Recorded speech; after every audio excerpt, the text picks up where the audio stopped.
Likewise. I think Boris has totally lost the plot. I think the Bat's completely lost the belfry. Bat's lost the belfry. I've not heard that one before, but yes, carry on. Sorry. You're talking about a guy that actually had coronavirus, spent 3 days in intensive care.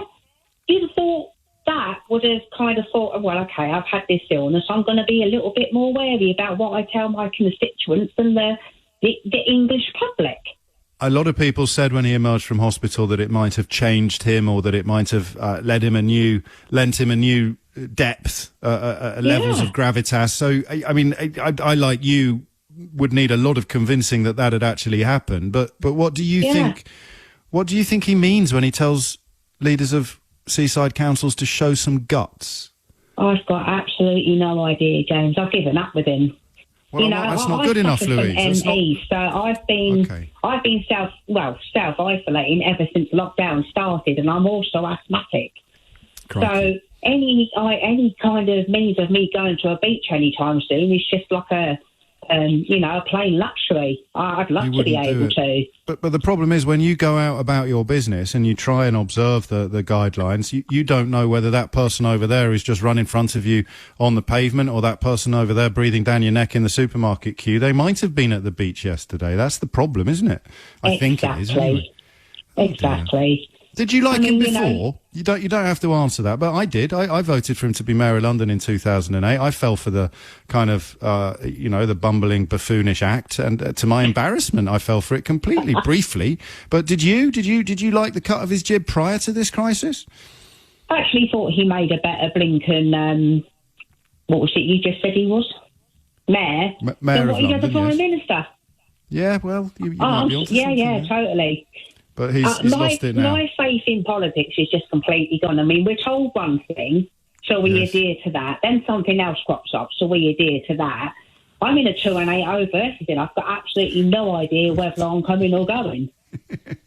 You've got a lovely way with words, Louise. I personally think that I thought only women who were blonde were ditzy. I think he's just taking the bar a bit higher. I get the sense that you've been under lockdown so long. You've been working on this material. You've been polishing this material for some time, and you're getting all your best lines out. You're getting all your best lines out while you're on the radio. I have been waiting to talk to you. Now I finally have. I'm absolutely thrilled. Well, I'm the one that's thrilled. As for football, yeah, fill your boots. If my team had actually kind of won a cup or anything, I want to go out in public and celebrate. I'll be running around the lounge with my T-shirt over my head going, get in.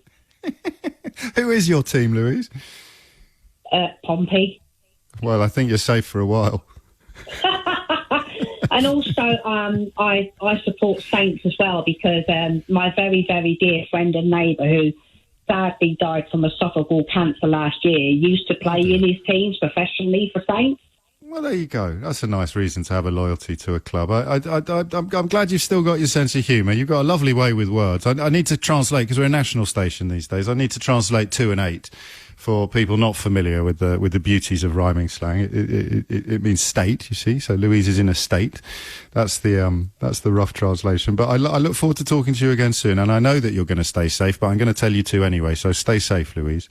26 minutes after 12 is the time. This phrase, I really want some help with it, because I think it's evidence, as Louise just suggested, and this is an important observation that she makes.